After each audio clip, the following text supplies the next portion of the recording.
Hi అండి, welcome to my channel. Today easy, healthy and tasty మునగాకు fry చూద్దామా. మేమైతే మునగాకు తాలింపు అని అంటాము. మునగాకుని ఫస్ట్ నీట్గా క్లీన్ చేసుకొని సరిపడా వాటర్ పోసి మంచిగా హై ఫ్లేమ్లో బాయిల్ చేసుకోండి. మునగాకు ఉడకడానికి టైం పడుతుంది. ఈలోగా 1 గ్లాస్ కందిపప్పు తీసుకున్నాను. కందిపప్పు క్లీన్ చేసుకొని మంచిగా సరిపడా వాటర్ పోసుకొని 1 గ్లాస్ కందిపప్పుకి 2 గ్లాసెస్ వేసాను వాటరు. జస్ట్ 1 విజిల్ వస్తే సరిపోతుందండి. మునగాకు కరెక్ట్గా ఉడుకుతుందో లేదా అనేది ఒకసారి చెక్ చేసుకుంటూ ఉండండి. మధ్యలో ఉడికిందనుకుంటే మొత్తం స్ట్రైనర్లో స్ట్రెయిన్ చేసేసి పక్కన పెట్టేసేయండి. ఈలోగా చల్లగా అయిపోతుంది ఆకు.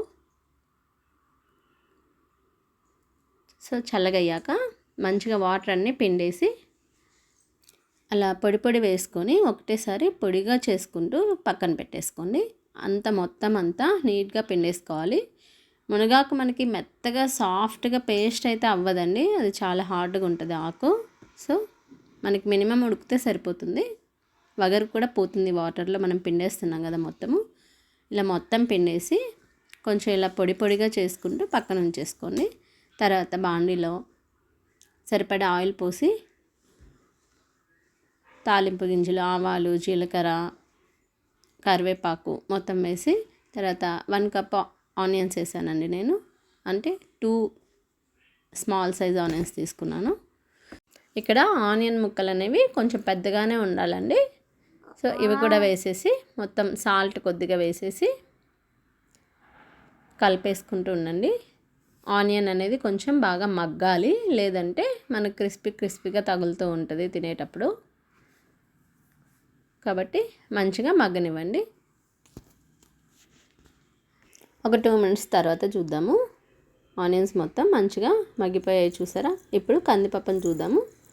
1 విజిల్ అయితే రానిచ్చుకున్నాం కదండి, మంచిగా ఉడికిపోయింది. అలాగని మెత్తగా పేస్ట్ లాగా అయిపోకూడదు, కొంచెం చూసుకొని ఉడికించుకోండి. కొన్ని కందిపప్పులు కొంచెం తొందరగా ఉడికిపోతాయి. చూసుకొని పప్పు మనకి తగులుతూ ఉండాలి. అది మొత్తం వేసేసుకొని ఆనియన్స్లో కలిపేసుకోండి. ఇలా కలపడం వల్ల ఏమవుతుందంటే ఆయిల్లో మంచిగా పప్పు కూడా ఫ్రై అయిపోతుంది. టేస్ట్ అనేది చాలా కమ్మగా వస్తుంది మనకి. ఇప్పుడు కారం కోసము 4 వెల్లుల్లి, తగినంత కొబ్బరి ముక్కలు, 2 టేబుల్ స్పూన్స్ కారపొడి అన్నీ మంచిగా గ్రైండ్ చేసుకోవాలండి. గ్రైండ్ చేసి పక్కన ఉంచేసుకోవటమే. ఇక్కడ కొంచెం కారం అనేది చూసుకొని వేసుకోండి. వెల్లుల్లి కూడా కొంచెం ఘాటు ఎక్కువ ఉంటుంది కదా, చూసుకొని పట్టించుకోండి మిక్సీ. తర్వాత మంచిగా కందిపప్పు, ఆనియన్స్ మగ్గిపోయిన తర్వాత మనం ఉడికించి పక్కన పెట్టుకున్న మునగాకును మొత్తం వేసేసి మంచిగా కలిపేసుకోండి. కొంచెం పసుపు కూడా వేసేసి ఇక్కడే మంచిగా మొత్తం అన్నీ కలిసేలాగా కలుపుకోండి. మునగాకును కూడా కొంతసేపు ఆయిల్లో ఫ్రై అవ్వనివ్వండి. ఒక 2 మినిట్స్ అలా వేస్తే సరిపోతుందండి. మొత్తం అంతా మంచిగా ఫ్రై అయిపోతుంది ఆకు మొత్తం. ఇప్పుడు ఇందాక చేసి పెట్టుకున్నాం కదండి వెల్లుల్లి కారము, అది మొత్తం వేసేసి కలిపేసుకోవటమే. మొత్తం వేసి వేడి మీద ఒక 2 మినిట్స్ కలిపేసుకుంటే సరిపోతుందండి. తర్వాత దించేసుకోవచ్చు. చూసారా ఎంత పొడిలాడుతూ వచ్చేసిందో. కొన్ని అలా కాకుండా ఎక్కువ ఉడికిపోయాయి అనుకోండి, అన్నీ ముద్దగా అయిపోతుంది.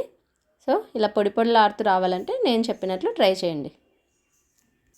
ఇక్కడ ఒక్క విషయం చెప్పాలండి, కందిపప్పు వేయకుండా కూడా మిగిలిన ప్రాసెస్ మొత్తం చేసేసుకోవచ్చు. కాకపోతే కందిపప్పు వేయకుండా ఉట్టి ఆకు మాత్రం చేస్తే వెగటు కొట్టేస్తుంది, ఎక్కువ క్వాంటిటీలో తీసుకోలేమన్నమాట అప్పుడు. కాబట్టి కందిపప్పు పడితే కొంచెం టేస్టీగా అనిపిస్తుంది, కమ్మగా ఉంటుంది. ఎక్కువ క్వాంటిటీలో తీసుకోవచ్చు కూడా. మునగాకు వల్ల చాలా హెల్త్ బెనిఫిట్స్ ఉన్నాయండి. ఒకసారి చెక్ చేసుకొని మీకే తెలుస్తుంది. మునగాకు దొరికితే మాత్రం ఎక్కడా వదలకండి. రెసిపీ నచ్చితే like, share, subscribe. Kavitha Malli vlogs. Thank you అండి.